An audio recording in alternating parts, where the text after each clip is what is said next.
Woke up this morning, feeling fresh and free. Looked in the mirror, who's that smiling back at me? No more crying, no more wasting tears. I'm moving forward, casting off my fears. The sun is shining, I'm all... Tuloy po tayo sa presensya ng Panginoon. Pwede po bang bigyan natin ng isang pangmalakasang palakpak ang ating buhay na Diyos? Hallelujah!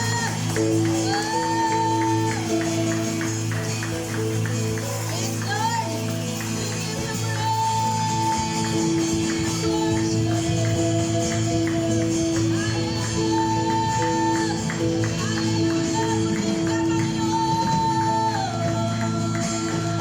Yes, Lord. Hallelujah. Hallelujah. Salamat o Diyos. Tayo po ay magkamayan at kumustahin po natin ang ating mga kapatid.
Hallelujah! Hallelujah! Patuloy po tayo sa presensya ng Panginoon. Hallelujah!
sa iyong pag-ibig, Panginoon.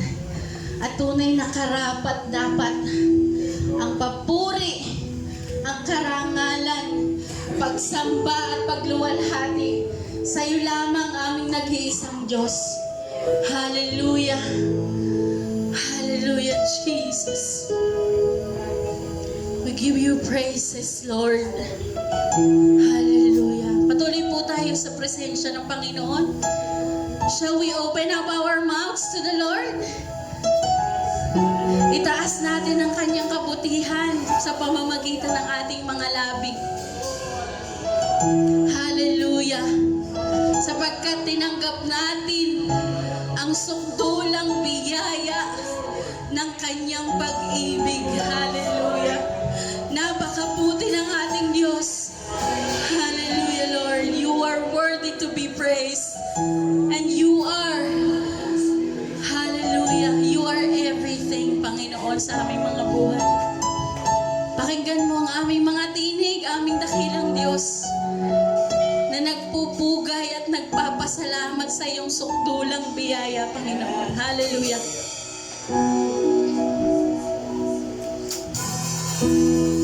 Habang hindi karapat-dapat, pagkukulan ng haba at wagas mong pagsinta. Yes, Lord. Habang walang kakayanan, masuklian ka ng buti sa lahat mong ginawa.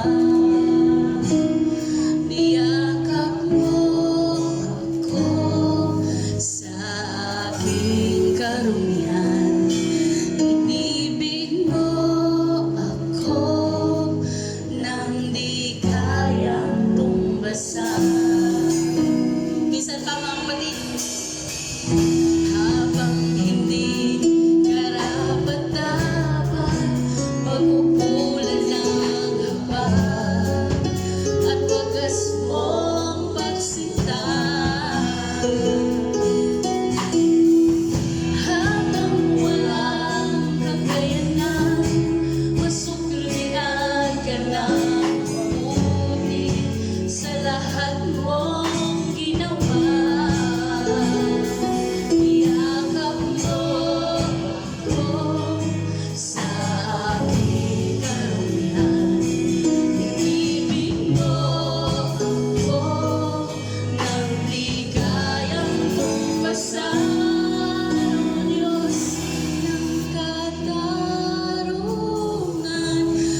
Kausapin po natin ang ating Panginoon sa oras na ito. Let us declare His goodness in our lives. Yes, Lord. Di kayang tumasan, Yakap mo ako sa aking karumihan. Inibig mo ako nang di kayang tumasan. Yakap mo ako Sa aking karumihan, inibig mo ako nang di kayang tumasan.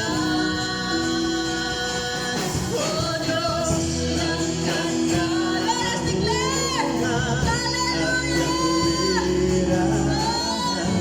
kahit sa daigdig na mahirap.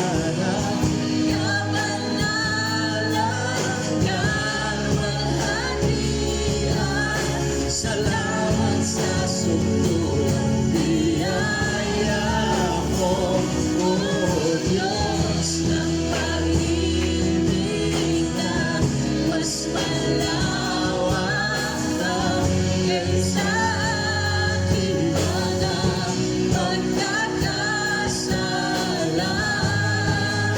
Higit pa sa buhay ko, salamat sa sundulang biyaya mo.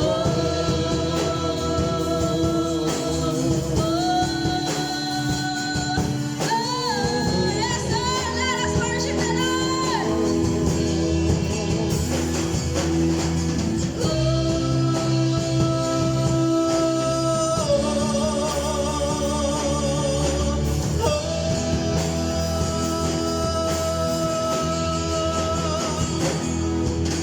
Purihin ka sa amin, Let us worship the Lord. Hallelujah.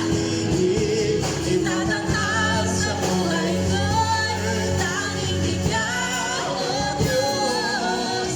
Higit pa sa kalangitan, Ang iyong kaluwalhatian, kadakilan mo'y di mapapantayan.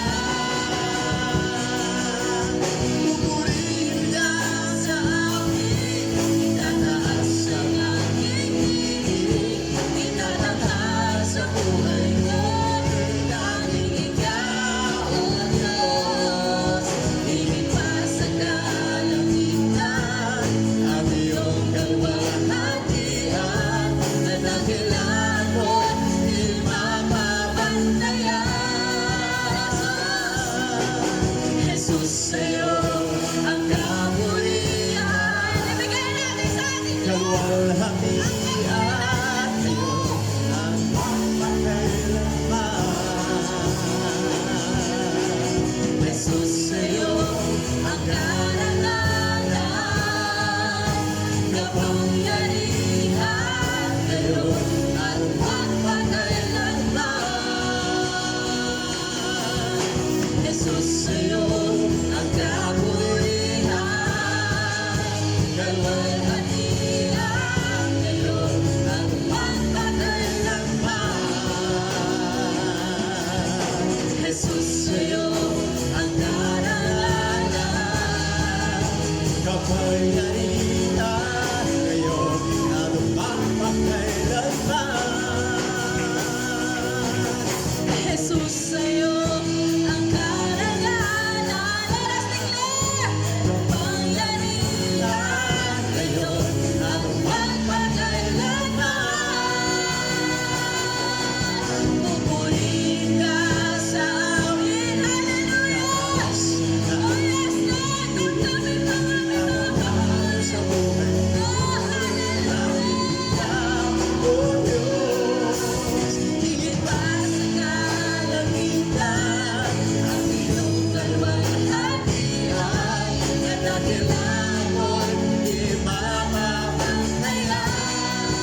nagpapasalamat sa iyo.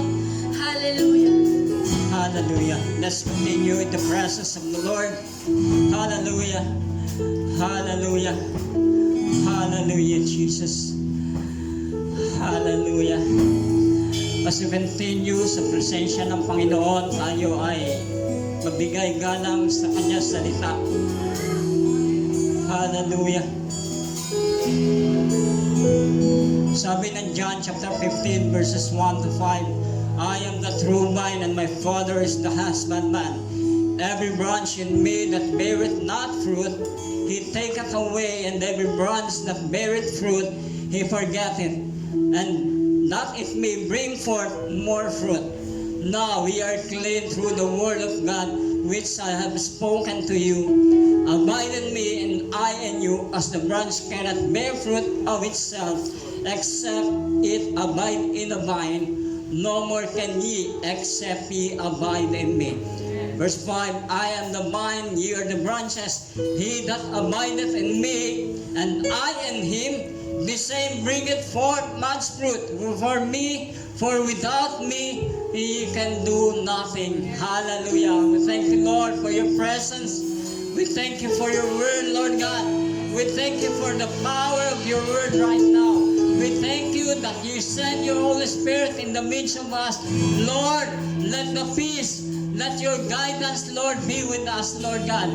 Lord, samahan mo kami sa umagang ito, sa araw na ito, at pagpalain mo ang aming buhay. Salamat.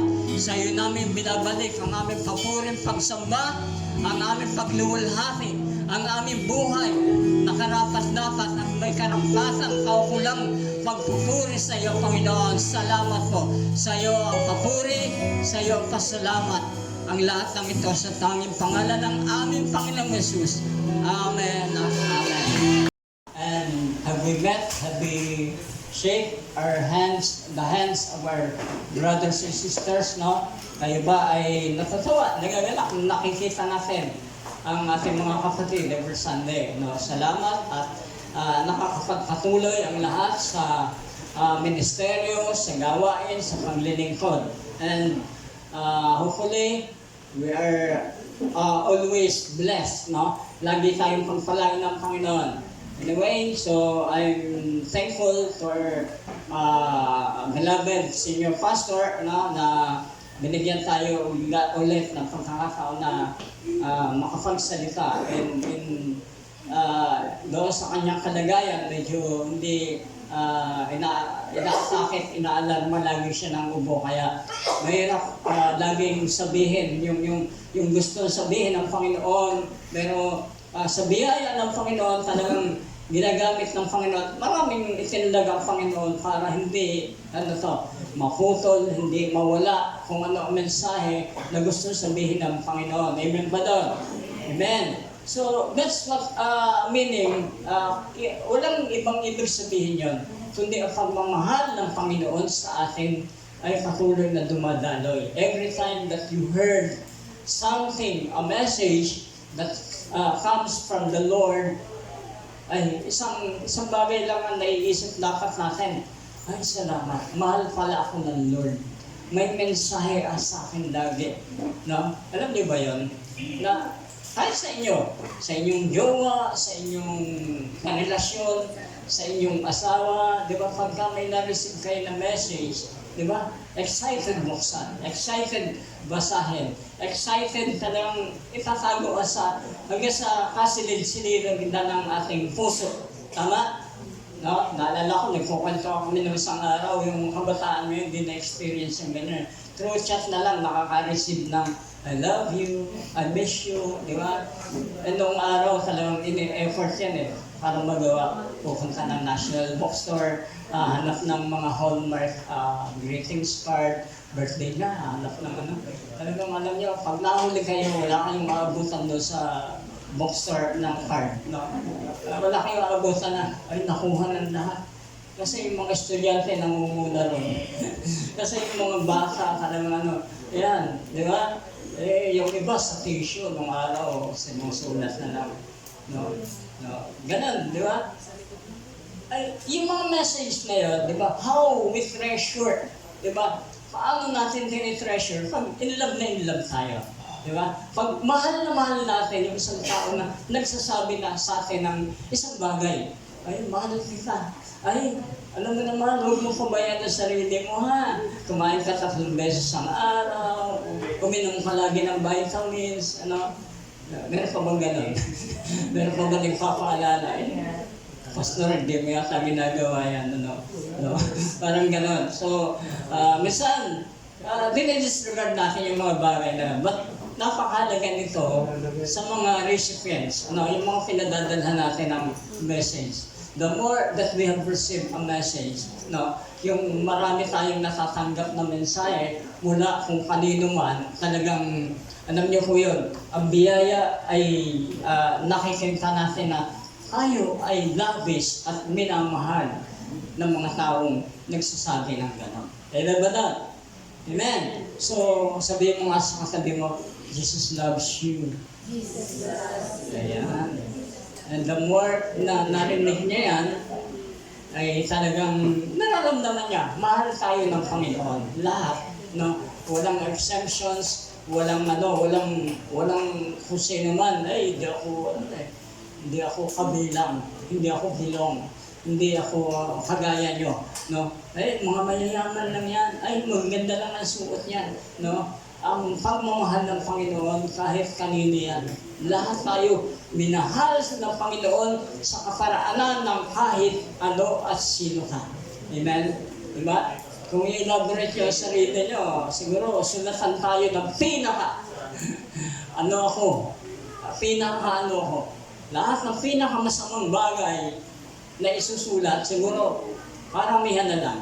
No? Baka doon sa portion ng pinaka-mabuting bagay na meron tayo, kakaunti lang may susulat. Tama? Pero even though na meron tayong ganon, how much that God loves, no? Sa kabila ng lahat ng ito. Minahal tayo ng Panginoon. Amen? Diba? Yung mga asawa natin, paano tayo natagpuan? Ako, paano ko minahal ng asawa ko? Paano ako minahal ng aking pamilya? Paano ako minahal ng aking magiging jowa? O mamahalin ng aking magiging kasintahan? Di ba? Lagi nating iniisip na yung kalagayan natin sa paraan na hindi ba ako karapat-dapat. Sabi lang naawit natin kanina, hindi ako karapat-dapat. Pero dahil sa sunulang pag-ibig ng Panginoon, amen, walang nakatakas. Amen? Wala siyang inisipera.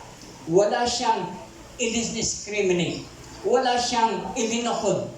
Lahat tayo pinili at tinawag ng Panginoon sa paraan na kung saan ang kanyang pagmamahal ay talagang pangwalang hanggan at pangwalang limitasyon. Amen ba na? Amen. So, ayan. Again, tumalo na uli ang isang buwan ng taon ng 2025 and it's almost February, no? Okay? Okay ba nun? Ngayon, ganak tayo. Parang, Lord, darating dadaan na naman yung birthday ko.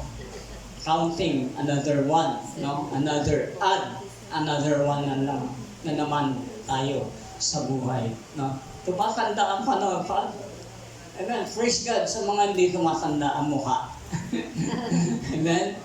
Praise God sa mga nakikita kong mukhang bata pa rin lagi sa harap ng Panginoon. Amen. Dahil pinagpapala tayo, sa biyaya ng Panginoon yun eh. Diba? Pag may bumati sa'yo, Pastor, mukhang bumabata tayo ah. No, Brad, parang hindi ka tumatanda. Eh, nasa Panginoon ako eh. Diba? Pag nasa Panginoon, dapat wala stress. Tama? Yeah. Pag nasa Panginoon, dapat lagi tayong at peace. Lagi yung mukha natin, lagi, alam mo yun, palabaan sa kapayapaan ng Panginoon. Tama? Amen. Palabaan sa kung saan, ano ang kalooban ng Panginoon. Hindi na tayo papa-stress kanino man. Dahil we have already won. No?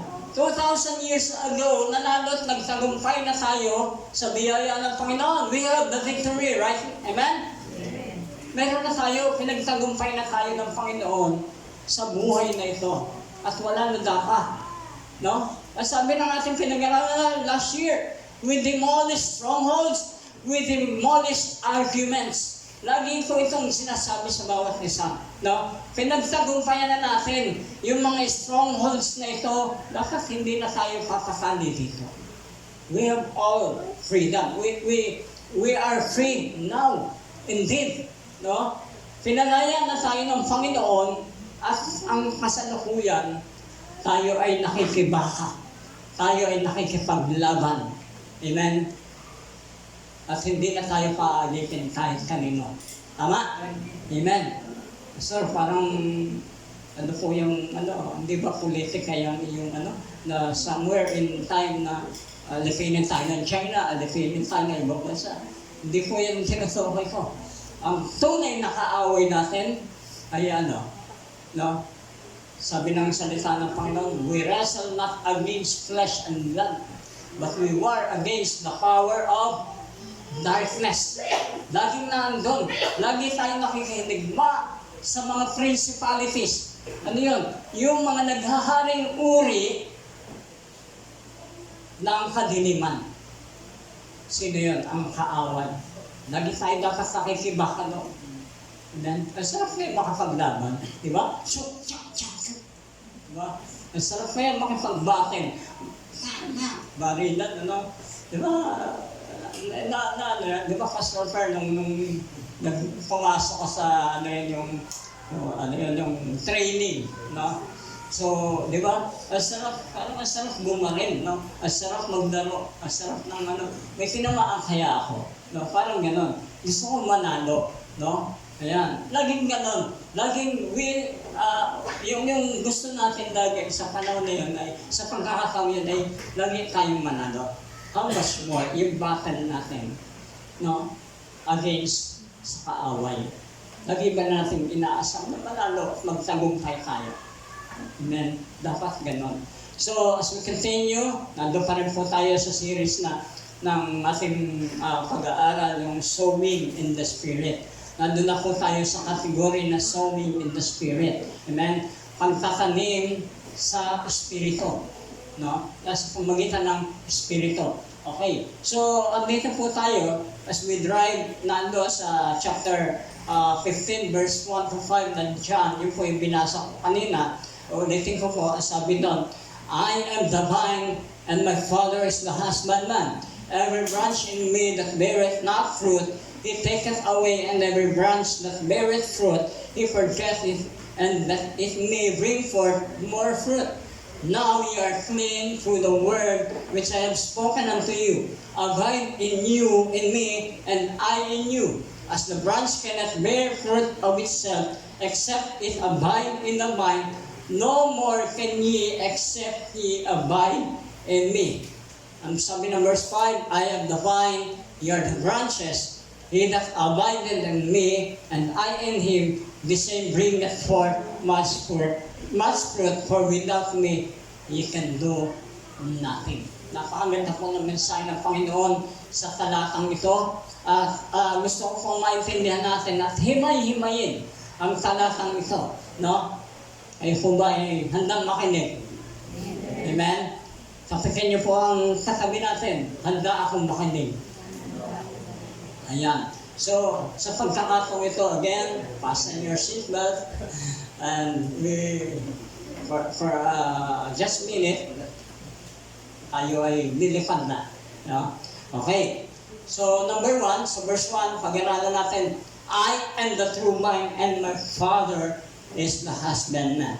Now, dito ay simple na binabanggit ng Panginoon na ang Diyos o si Kristo, Jesus Christ, ay nagsabi ng I am the true vine and my Father is the husbandman. Now, in the Bible, the vine is significant symbol used to represent Israel, Christ, and the church. No? Gusto ko maintindihan dito. No? And sa meaning, sa Bible, ang pinag-aralan natin ang vine, ito po ay napakalaga, napaka-importanting bahagi. O ibig sabihin ay, kumbaga sa pinaka-pangunahing pangangailangan ng kanilang kultura, ng kanilang komunidad, ng bayan, ng ng Panginoon during that time ng Israel, ang vine, ang puno ng ubas po ay napakahalaga, no? And Isaiah chapter 27 verse 3, sabi doon, Israel is my vineyard, I, the Lord, will tend the fruitful vines. I will water them, and day and night, and I was to keep all enemies away. So meaning, ine-emphasis dito na ang Panginoon, ang Panginoon na nagsasabing, ang Israel ay ang kanyang vineyard. Ibig sabihin, ito yung ubasan. Ito yung kanyang taniman ng ubas, ang Panginoon, at itong Israel na ito, ang kanyang vineyard. No? I will water them and day and night, and I'll watch to keep all enemies away. Ganon niya kinaalagaan ang Israel. At inalin tulad niya ang Israel as a vine. No? Yung mga gardener, yung mga nagtatanim, o ibig sabihin ng ubas during that time, how they secure the plant, yung ubasan. No? Kung naintindihan nyo, kung sa Tagalog, sa ating Katagalugan, yung mga nagtatanim ng niyog, kahit ang niyog, pabayaan mo, walang sisira dyan. Taon ang bibilangin, ang lansones, itanim mo, ay kahit taon ang bibilangin bagong mamunga. Pero wala nang tsansa para, kumbaga, kahit hindi mo alagaan, susulay at susulay. No? Magtataka ka na lang pagka may problema yung puno ng lansones. No? Yung ibang halaman, ganun din. Itong napakahalaga sa mga magtatanim, itong ubas. No? At ang isang kahit naman sa farm, pag tayo ay nasa farm, anumang bagay na nakatanim at inaalaga natin, napakalaga. No? Hindi natin pinababayaan. Ganun ang Panginoon sa Israel. And the Israel looks what they also tinitingnan ng Panginoon na ito ay ubasan. Ito ay ubas. No? As sabi ng Isaiah chapter 5 verse 7, Israel is the vineyard of the Lord Almighty. The people of Judah are the vines He planted. No? Yung people ng Judah ay ito yung mga tinuturing na ubas, no? Na tinanim niya. He expected them to do what was good, but instead they committed murder. No? Ibig sabihin ay nag-expect ang Diyos na mamumunga, sisipol na maganda ang ubasan na ito, subalit iba nangyayari. No? Ipinapakita na committed sila sa mga masasamang gawa. No, nangyayaring ganon. And Hosea chapter 10 verse 1, Israel was a spreading vine, he brought forth fruit for himself. As his fruit increased, he built more altars. As his land prospered, he adorned his sacred stones. No, Israel was a spreading vine. Kumalat ang buong Israel at ibig sabihin ay ito ay lumawak. No? At yun po ang dumami ang taniman ng ubas. Ito yung bayang Israel. Lumawak, dumami. Dahil sabi ng Panginoon, ang pangako ng Panginoon ay pararamihin ko kayo. No? Yun ang pangako ng Panginoon kay Abraham. Ang iyong salinlahi ay magiging sindami ng buhangin sa dagat, bituin sa langit. Yun po ang pangako ng Panginoon. And ito ay lumawak at kagaya ng ubas. And then, God said in John chapter 15 verse 1, I am the true vine. Dito nagre-represent si Christ na siya ang tunay na puno ng ubas. No? Sabi ng awit, maraming klase ang puno ng ubas. No? Marami ang klase, may ubas-ubasan, may tunay na ubas, at merong pero ito sinabi ng Panginoon, ako ang tunay na puno ng ubas. So, I am the true vine, my Father is the husbandman. Vine as a symbol of Israel, vine as a symbol of Christ, vine as a symbol of domestic peace and happiness, vine as a symbol of God's favor. Amen ba doon? Yung gusto ko, yung last. Vine is a symbol of His favor. Sino yun? So, si Jesus Christ. Ito po yung favor ng Diyos sa atin that He sent His Son, Jesus Christ, for us to become or to have salvation. It is a gift from the Lord. It is a gift from God na magkaroon tayo ng kaligtasan. Through, sino? Jesus Christ. Ayan. So, kaya ito po ang sinasabi. I am the true vine and my Father is the husbandman. When God says, when Jesus Christ said, I am the true vine and my Father is the husbandman, He is submitting to the Father. No? Sinasabit niya kanya sarili dahil sa Diyos Ama, no, siya ay ginagamit na maging totoo at makatotohanan para sa lahat. No? At dito ay ang Diyos Ama, kasi kung babasahin po natin ang John chapter 15, ang context po nito from John chapter 13 hanggang John chapter 17, mababasa niyo po ito yung pag-uumpisa ng Panginoon ng kanyang kamatayan.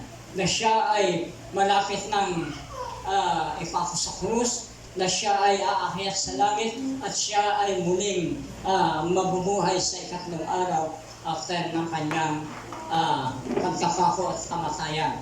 No? So, dito ay pinapaliwanag sa atin, I am the true vine and my Father is the husbandman. Jesus said this to His closest friends shortly before His crucifixion. Sinasabi ng Panginoon ng mga bagay na ito kasi doon sa mga taong malalapit sa Kanya, doon sa mga taong malapit at may interaction sa Kanya. Especially, sinasabi niya ito doon sa kanyang mga disciples. Jesus was preparing His disciples for His departure, resurrection, and ascension. Yung kanyang pag-akyat sa langit. So, ito yung kanyang goal, ito yung kanyang intention na sabihin at ipaunawa sa mga kanyang disipulo, sa kanyang mga malalapit. Ibig sabihin, meron siyang relationship sa mga pinagsasabihan nito. Meron siyang malalim na relasyon sa mga pinagsasabihan niya nito. Ng katotohanan na ito na siya ang tunay na puno ng ubas. Kasi po, yung mga malalayo ang relasyon sa kanya, o walang relasyon sa kanya, hindi maunawaan. Kahit sabihin ng Panginoon, I am the true vine. Tama? Amen. Kasi hindi nila kilala ang Panginoon Jesus. So, dito nagpakilala ang Panginoon Jesus that Jesus was preparing to His disciples for His departure. Jesus is the connection, and believers must stay connected to Him through prayer, study, and confession. Ito po ang bagay na kailangan, no? For being connected to Jesus Christ is most especially needed. Kapag hindi tayo konektado sa Panginoon, hindi natin maintindihan that Jesus Christ is the true vine. Tama? Amen. And whatever happens to your life, hindi mo naintindihan na ang Diyos ang tunay na puno ng ubas at ang Diyos Ama ang tagapag-alaga. Amen? So, I am the true vine, my Father is the husbandman. The vine is a symbol of growth, life, renewal, and interconnectedness. No? So, ito po ay simbolo ng paglago, ng buhay, ng pagbabago, panibago, at ng ibig sabihin ay pakikipag-ugnayan, no? Interconnectedness. No? In early Hebrew culture, grapes were important. Napaka-importante po ng ito. And vineyards were carefully cultivated to produce as much fruit as possible. Amen? Ganon nila kasimple at kaigpit alagaan ang puno ng ubas. No? Ang pagtatanim ay napaka-importante, lalo na sa kung saan doon sa panahon ng ating Panginoon, yung culture nila. No? Okay. So, meaning, ay ang Diyos Ama ang tagapag-alaga. Amen. How many of you na mayroong nag-aalaga sa atin? Not only in physical aspect, but also in spiritual. No? But mostly, most probably, ang katayuan natin sa buhay, wala silang pakialam sa akin. Buhay ko to. Kaya ko to. No? Pag may pastor na gustong mangialam sa buhay mo kung ano nangyayari, no? Nais kanya ipanalangin. Amen? Meaning that the Father is our husbandman. No? Ang Diyos ang nag-uudyok sa mga lingkod ng Panginoon para kayo makapagpatuloy, para kayo ingatan, para kayo ay bigyan ng kaunawaan sa lahat ng aspeto na inyong ginagalawan sa buhay para ng palataya. Amen? Meaning, pag mayroong husbandman tayo at kinikilala natin ang husbandman, ang God the Father sa ating buhay, meaning you submitting yourselves to Him. Anything, any form na ginagawa ng kaaway, basta alam natin na dyan ang Diyos Ama, nakatuloy na nag-iingat at gumagabay sa atin. Wala tayong dapat ipangalala. Amen ba doon? Amen. So pangalawa, ang sabi ng John chapter 15 verse 2 and 3, every branch in me that beareth not fruit, He taketh away. And every branch that beareth fruit, He purgeth, and that it may bring forth more fruit. Now ye are clean through the word which I have spoken unto you. Dito po ay sinasabi at pinapaliwanag ng Panginoon na malinaw, nasa stage or nasa proseso ng pruning. Amen? Alam niyo po ba ang pruning? Sabihin niyo nga po, pruning. Amen? Pag sinabi pong pruning, hindi po yung kapitbahay natin yun. Yung nakasama ko si pruning. Hindi po yun. No?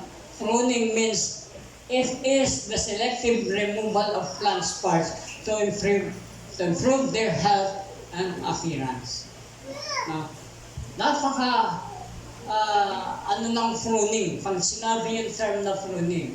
No? At alam natin, ang pruning ay lalo yung mga nag-aalaga ng halaman.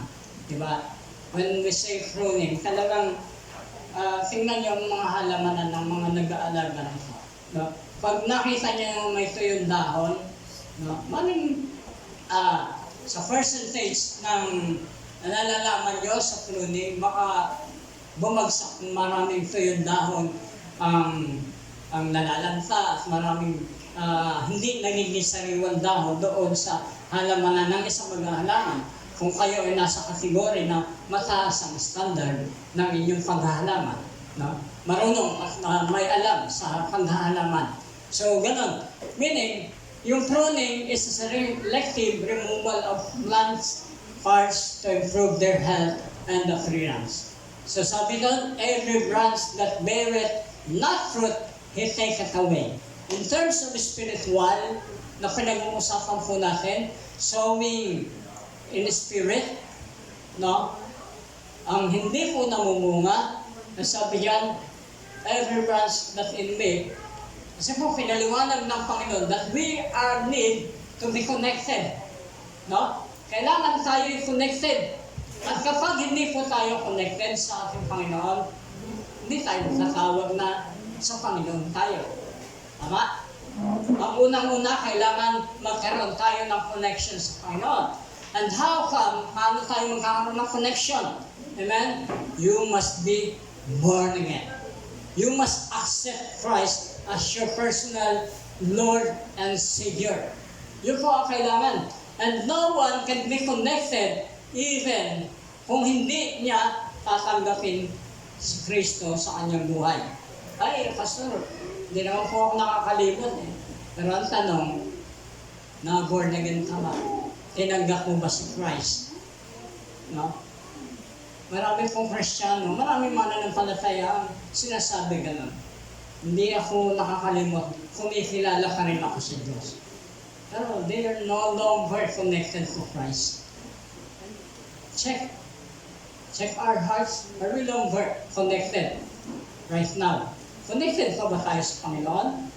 And alam niyo po, pag sinabing connected, Paliwanag pa natin ito. Di ba? Sino po mga nag-charge ng cellphone? Di ba, pag lowback na, alam nyo, irritable tayo pagka ayaw mag-charge ang charger. Meaning, walang connection. Hindi siya connected. Even the Wi-Fi, kapag hindi tayo connected, ano ba yan? Walang Wi-Fi. Hindi na naman nagbayad. Pinutulan na naman tayo. Ano ba yung Converge na yan? Ano ba yung Royal Cable na yan? Ano ba yung PLDT na yan? Doon tayo nagagalit sa, doon sa mga particular companies na nagsusupply ng connection. Pero pag connected tayo, hindi tayo ganun ka-irritable. Dahil easy lang. Mahiga-higa, Wi-Fi, social media. Easy, di ba? Dapat ganun ang reaction natin sa Panginoon. As longer as we are connected, dapat easy and comfortable ang buhay ng mananampalataya. Amen ba doon? Amen. Walang stress. Sabi ko nga kanina, walang stress. Dahil God is always in our hearts and sa buhay natin. No? Okay. Pruning, balik tayo. So bakit ba kailangan ma-prune? No? Ang dahilan, improve structure. Pruning can remove unwanted branches and improve plants' overall structure. No? Inaalis ang mga bagay na, ang mga sanga na hindi na nananalaytay para dumaloy ang dahon, ang sariwang tubig or katas ng tubig sa kanyang sanga. No? Tinatanggal na ito kasi nandadamay pa. Tama? So, ganun po ang improved structure. And pangalawa ay direct growth. Pruning can encourage new growth in healthy areas of the plant. No? Pruning can encourage new growth. So, the more that yung direct growth na sinasabi ay ito ay naghahatid ng another sa ibang kapwa sanga na sila ay magpatuloy, lumago at lumaloy ang sariwang nutrients ng halaman na nanggagaling doon sa pinagsimulan. No? Ganun po. Okay. Improve light penetration. Thinning cuts can improve light penetration into the plant. No? Yun po yung kailangan nandoon sa maganda na pwesto ang halaman. No? Isa sa ginagawa ko ito na nagpo-prune. No? Ganun ang ginagawa ng Panginoon sa atin, sa buhay pananampalataya, in terms of spiritual, in terms of Christianity. Kaya yung iba nakakaranas ng pagsubok. Amen? Sino po may pagsubok na yan? Amen? Merong ilang areas of our life na pino-prune ang Lord.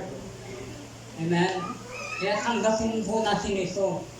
Merong areas of life in our faith na kailangan palakasin, na kailangan patatagin, na kailangan matutunan, na kailangan maintindihan.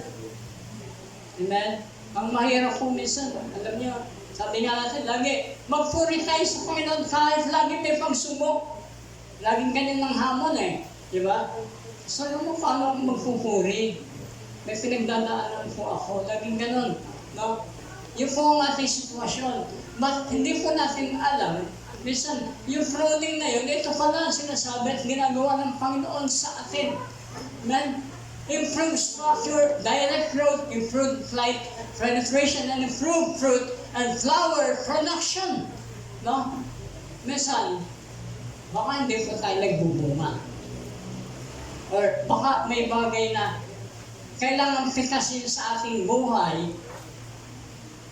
sa ugali, sa karakter, sa attitude, sa galaw.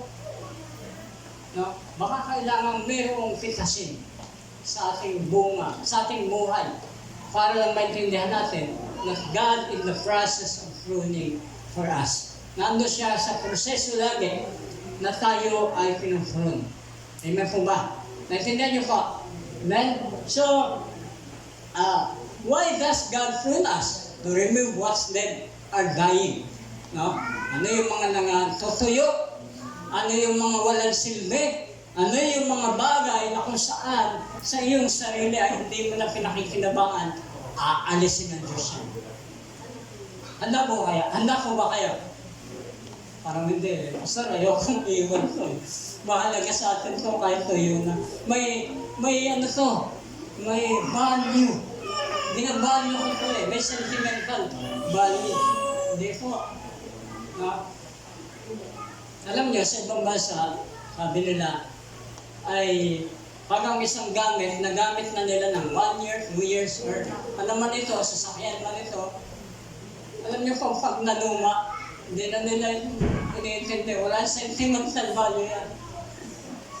Ang kanilang konsepto, ang kanilang pananaw, ang kanilang paniniwala, I need a new. Gusto ko ang bago. Gusto ko, wala na yan. Papahirap lang sa akin yan. Pero tayo, tingnan natin ang bahay natin. Ang daming bodega. Sa kwarto may bodega, sa kusina may bodega. Amen? Ano yun? Yung tambakan ba ng mga bagay na hindi na ginagamit, sooner or later, papakinabangan natin. Yun ang thinking natin. Diba? Mahilig tayo doon sa tinitreasure yung mga bagay. Lalo na't bigay. Lalo na't bigay sa atin ng mga tao, alam natin, ay nagmamahal sa atin. So, why does God prune us? To remove what's dead or dying, remove what's infected or diseased, to remove the things are hindering you, to keep you focused on the right track. Para tayo ay magtuloy sa kung ano ang ating goal, ang ating tuntunin na ating direction. Yun po ang nais. Bakit tayo pinufrun ng Diyos? Taas ang kamay ng nakakaranas ng pagpupruning ng Panginoon. Amen? Wala po ba nakararanas? Amen? So dapat, naintindihan po natin sa buhay natin yan. Makakala natin, puro pagsubok lang. No. Meron palang gustong gawin at sabihin ng ating Panginoon tungkol sa bagay na yan.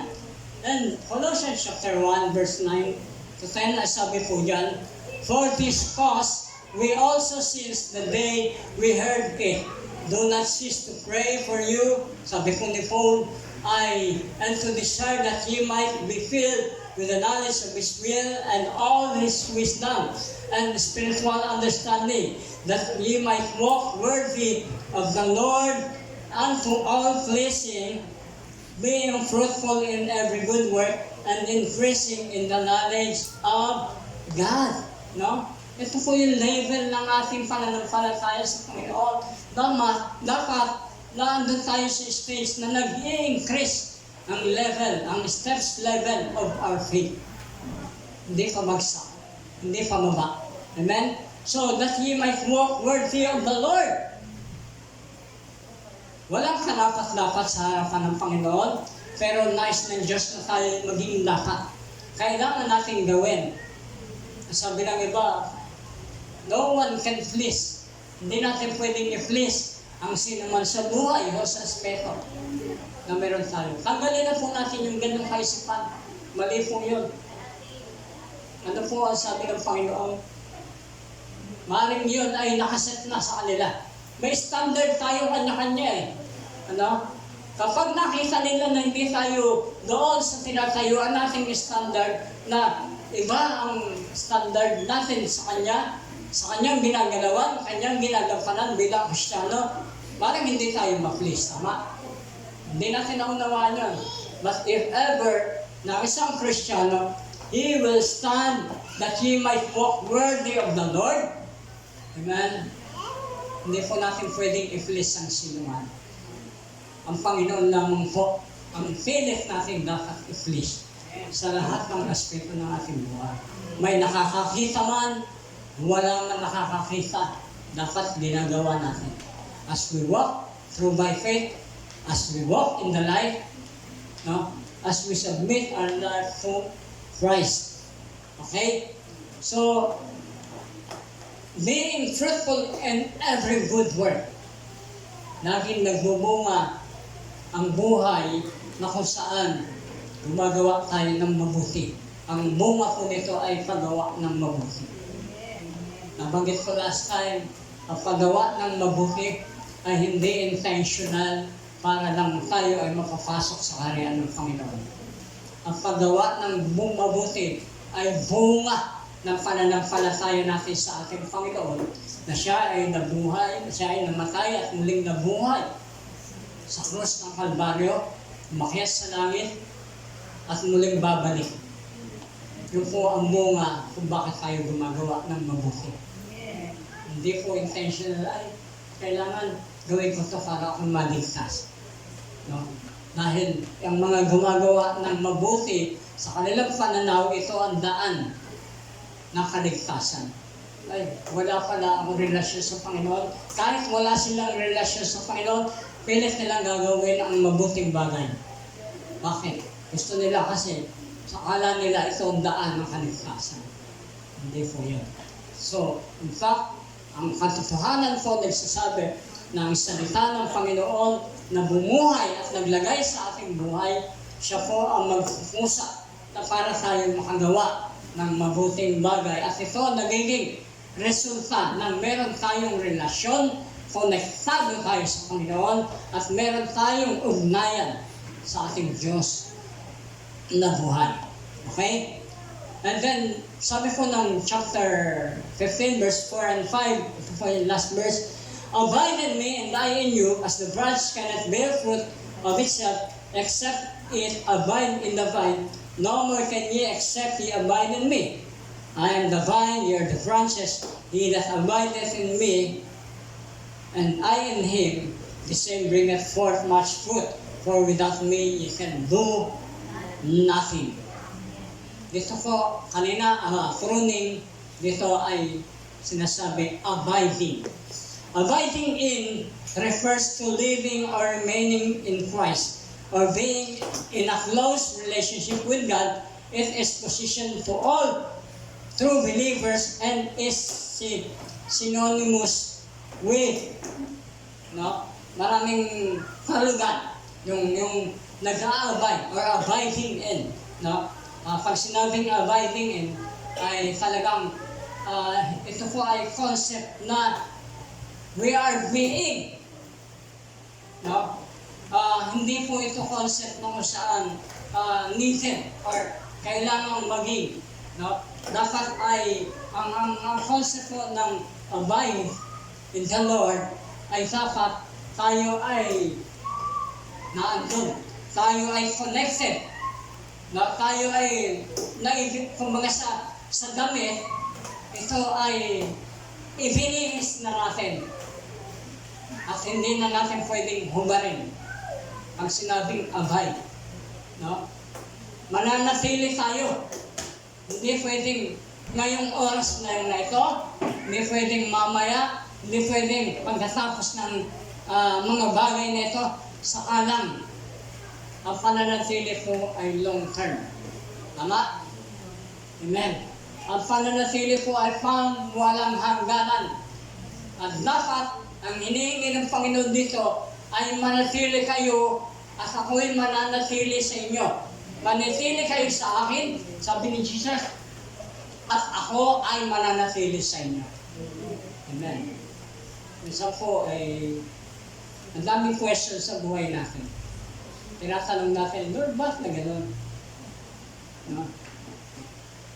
Minsan, ang tanong, nananatili ba kayo sa akin? Ang sabi ng salita ng Panginoon, nananatili ba kayo sa akin? No? Ang sabi doon, abide in me and I in you, as the branch cannot bear fruit of itself, except it abide in the vine, no more can ye except ye abide in me. No? And I am the vine, ye are the branches, he that abideth in me, and I in him, the same bringeth forth. Amen? So, nagkakaroon ng bunga ang mga nananatili sa Panginoon. Taas ang kamay ng mga nananatili sa Panginoon. Amen? Lagi po yan. Dapat makikita natin sa sarili natin, may pananatili tayo sa Panginoon. And when in terms na we are abide in Christ, we are abiding always in the Word of God, praying continually, no? We have commitment to the Lord. Yun po ang ibig sabihin, that we are abide in Christ. Amen? Hindi po yung dumaan lang sa isang simbahan na may malaking cross, sakay ng jeep, nakita natin, nagano na tayo. Hindi po yun ang ibig sabihin na may relasyon tayo sa Diyos. Amen? Religiosity, hindi po yun. Religiosity minsan, ito po ay nagiging ritual sa buhay ng mga mananampalataya. Amen? Lagi nating iwasan, lagi nating panindigan ang pananampalataya. It's either we are only nasa loob man tayo ng bahay, nasa kwarto man, nasa mall, o nakikisalamuha sa maraming sangkatauhan. Dapat we must identify ourselves that we are already belong and we are already submitted our life to Christ. Amen ba doon? So, now, ito po, ang sinasabi dito, to abide in Christ means trust in Jesus, repent, produce fruit, be set free, receive eternal life. No? So, nandiyan po yung mga kategori ng mga bagay na kung saan nagpapahintulot at nagbibigay sa atin ng kaliwanagan, kaunawaan, that to abide in Christ. Ito po ang meaning. Have we trust in Jesus? Have we repent? Have we produce fruit? Lagi ba tayo namumunga? And be set free. To abide Christ's word means to set free from sampo, sin. Yung pong being set free. Malaya tayo sa kasalanan. Amen? Hindi po malayang gumawa ng kasalanan, ha? Pinalaya tayo sa kasalanan na dati alipin tayo ng kasalanan. Dahil sa kasalanan ito po ang naging hindrance para tayo makalapit sa Diyos. At inalis ng Diyos ang kasalanan na ito para tayo muling makapanbalik sa ating Panginoon. So yun po ang pinalaya ng kasalanan. Amen? At hindi na tayo kailanman mananatili sa kasalanan ito. Amen po ba? So, okay? How do you abide in Christ? Connect with God through prayer in the Bible. Be aware of your need for God in every situation. Follow Jesus, lead, and stay close to Him. Show love to others. Ito po yung gustong ipaliwanag sa atin that we need to abide in Christ. Manatili tayo lagi sa Panginoon. Amen? Ito ang mga gawain at gampanin ng isang Kristiyano, ng isang mananampalataya, and kapag hindi po natin nagagampanan dito, ang ilan dito, sino po ang nalulungkot? Yan, pag-usapan natin. Kapag hindi natin nagagampanan ng mga bagay na ito, maybe you are truly Christians. Amen? Nag-increase yung spirit mo eh. Lord, hindi ako nakapag-pray kanina. Lord, hindi ako nakapag-devotion kanina. Lord, wala akong na-receive na message from you today. Hindi ako papayag. Meaning, you are abiding sa Panginoon. You are longer connected. Lagi kang connected sa Panginoon kapag yun ang nadarama mo. Pag hindi po yun ang nadarama mo, nakakalangkot na bahagi sa buhay pananampalataya mo. Amen. Taas po ang kamay na nagsasabing, okay ako sa Panginoon. Taas ang kamay na nagsasabing, okay ako sa Panginoon. Hindi po kayo makataas. Hindi kayo okay. Nakakalungkot na bahagi naman ng ating buhay. Marami dito ang nagsasabi, okay lang ako. Pag kinamusta mo, okay lang ako. Pero definitely, inside, what is inside sa kanyang puso, hindi siya okay. Amen? Check our lives our relationship with the Lord. Napaka-importante po nito. Baka tayo nawawala sa relasyong meron tayo sa Panginoon. Amen? Ang mag-asawa po, pag hindi nag-uusap, nagkakaroon ng problema. Tama? Ang magkarelasyon, pag hindi o matagal na nag-uusap, nagkakaroon ng problema. Ang magkapatid, pag hindi nag-uusap, mula pagkasilang, hanggang paglaki, hindi nag-uusap, may problema yan. Tama? Diba? Pero pag naayos ang relasyon, ang kanilang communication, ang kanilang conversation, ano po ang nangyayari? Kaya pa ang lahat. Maliwanag ang lahat. Masaya ang lahat. Apektado ang lahat. Amen? Ganun po ang sitwasyon ng ating buhay. Maging sa pamilya, ang anak, pag hindi ka nakausap, may problema yan. Even the church, sa mesya, pag hindi tayo nakikipag-ugnayan, hindi tayo nakikipag-usap, may problema yan. It's something na sinasabi natin, okay lang ako. Kaya pa naman. Baka kailangan pa natin ng kausap. O baka may gustong kumausap sa atin. Hanapin po natin yan. Huwag po tayong manahimik na. Kung may problema sa ating sarili, na gusto natin ng kausap, umanap tayo ng makakaunawa at makakaabot ng mga bagay na kung saan hinahanap natin. Especially, kasi sa mananampalataya tayo lalapit. Tama? Hindi po doon sa mga hindi o walang pananampalataya sa Panginoon. Now, back to our main objective ng ating pinag-uusapan. Yung sowing in the Spirit. Sowing in the Spirit involves developing a deeper relationship with God.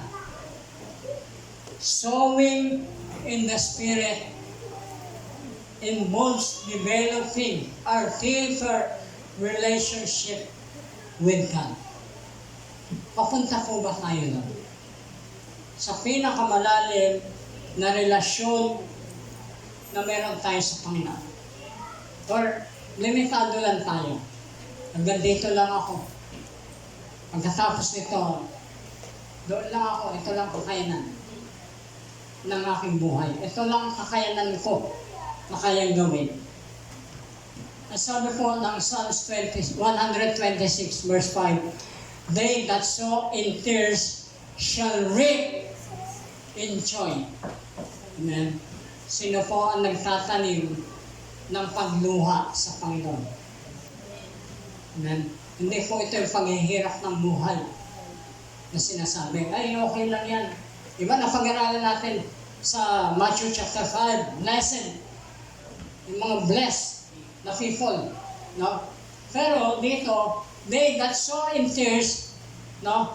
Ito po yung nagtatanim ng pagluha ng panalangin, pagluha ng pagluhod, paglapit sa Panginoon.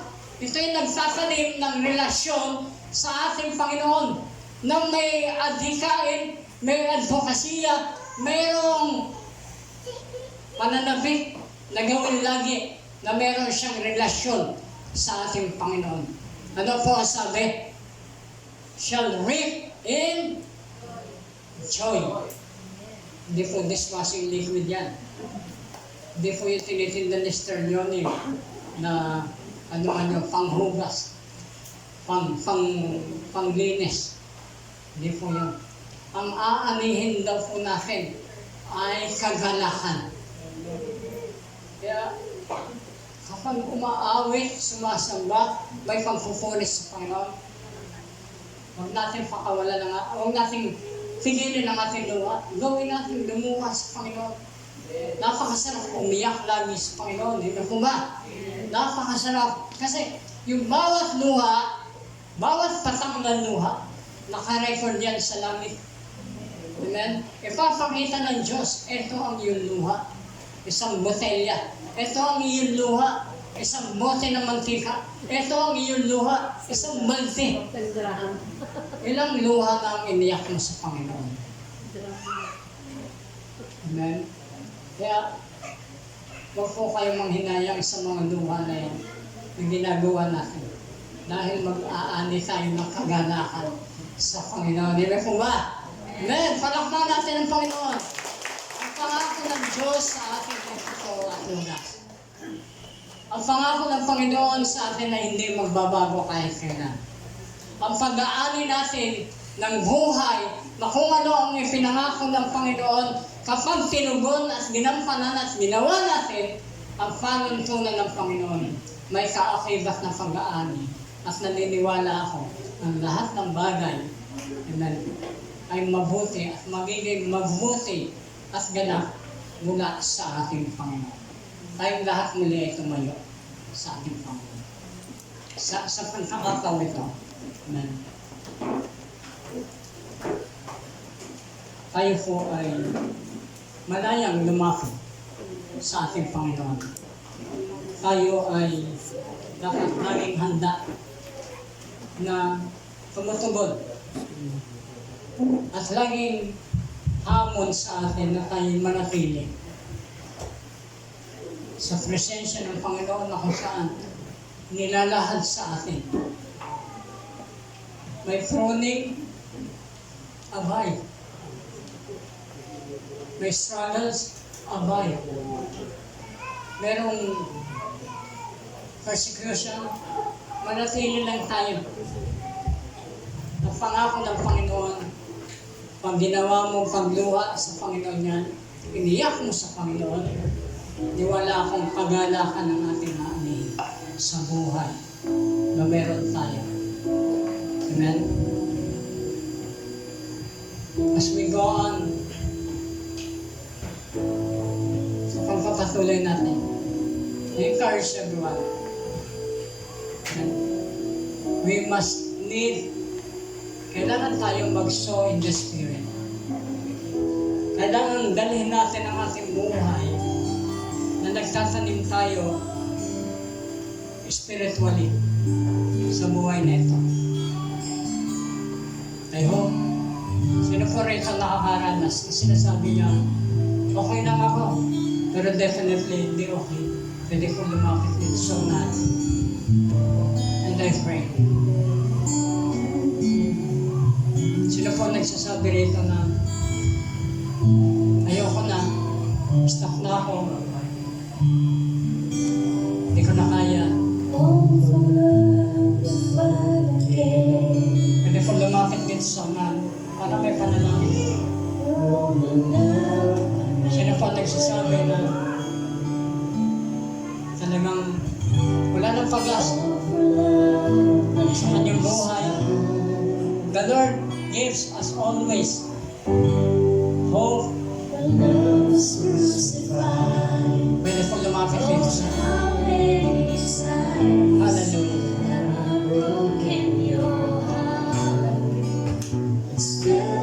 Oh, glory.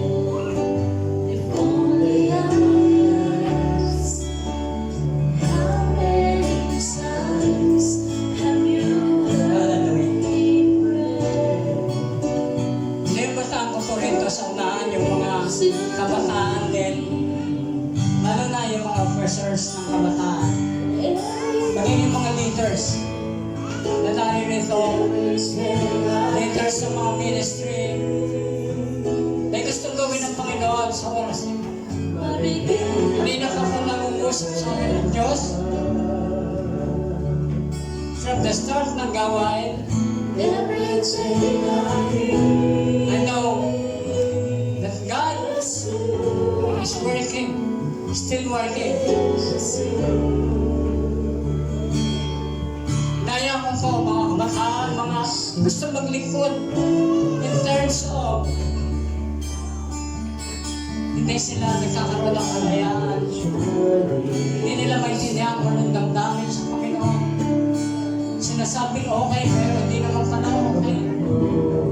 Now, pwede kayo lumapit. Hallelujah.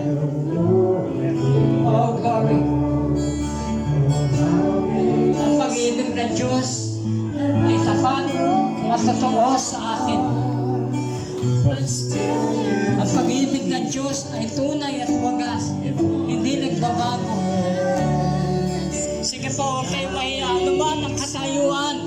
na meron kayo in terms na kayo ay naglilingkod at gusto niyong malayang makapaglingkod sa Panginoon, lumapit po kayo. Huwag niyong hadlangan ang biyaya ng Panginoon. Huwag niyong pigilan sa inyong buhay na kumilos ang Panginoon. Hallelujah. Glory. Hallelujah.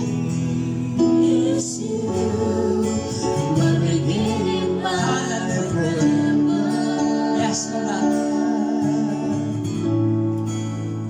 Hallelujah. Hallelujah. Oh, glory. Hallelujah. Oh, hallelujah.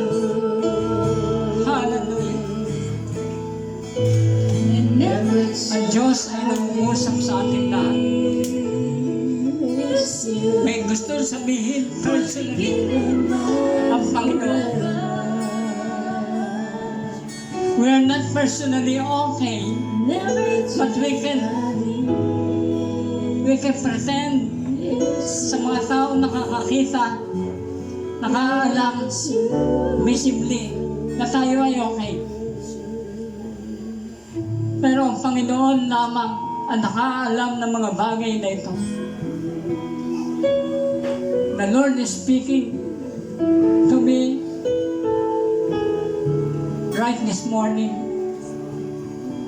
Sabi ng Lord, ipanalangin natin ang mga leaders, ang mga nasa ministry, ang mga church worker, ang mga tao na gustong maglingkod sa Panginoon, pero may humahan lang. Ito ang sabi ng Panginoon sa akin. Hallelujah. Hallelujah. Hallelujah, Jesus. Glory. Hallelujah. Hallelujah. I pray, O Lord God, right now, lumalapit po kami sa iyo, Panginoon, to pray each and every one, O God. Lord, I pray each and every one, Lord God, bless these people. Bless all these workers, this church, leaders, Lord God. Bless, Lord God, everyone, Lord, right now. Tulungan mo, Panginoon, ang mga kapatid namin na ito. Parang kami nabibigatan sa aming mga pasanin, Panginoon. But you are our great comforter. Ikaw ang aming Panginoon na gumagawa at may kakayanang tumugon ng aming mga pangailangan. Hindi ko alam ang kanilang mga pinagdadaanan, Panginoon.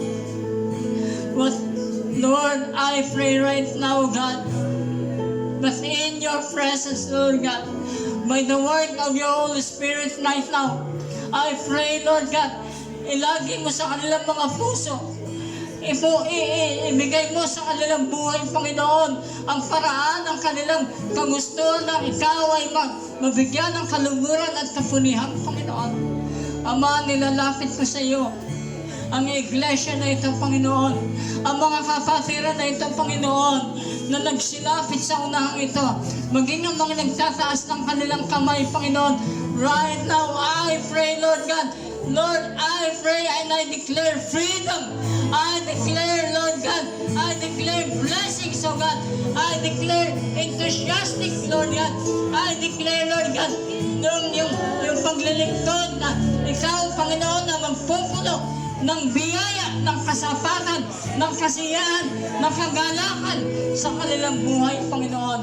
Right now, Lord, I pray that your presence, that your Spirit right now will work with us, Lord God. Salamat, O Diyos, salamat. Nanampalataya kami sa umagang ito, Lord God. Napupuspusin mo ang aming puso.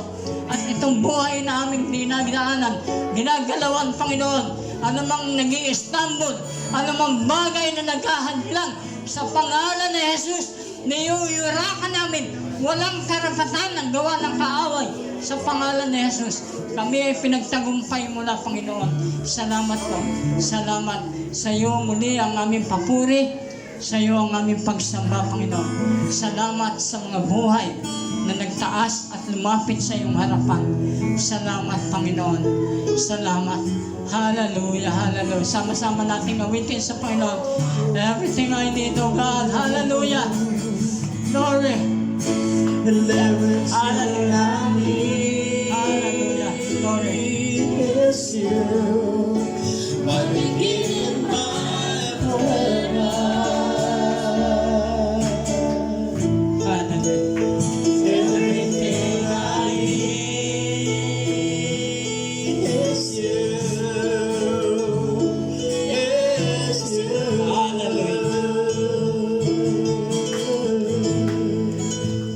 Everything I need is you, my beginning, my forever. Everything I Hallelujah. Father, again, we thank you for this morning. Salamat sa buhay. Salamat sa bagay na ginawa mo at naniniwala ako na ang lahat ng bagay ay ginawa mo, Panginoon, at ayon sa kalooban mo. Salamat sa iyong muli ang papuri, pagsamba, parangal at pagdakila sa tanging pangalan ng aming Panginoong Yesus. Amen at amen.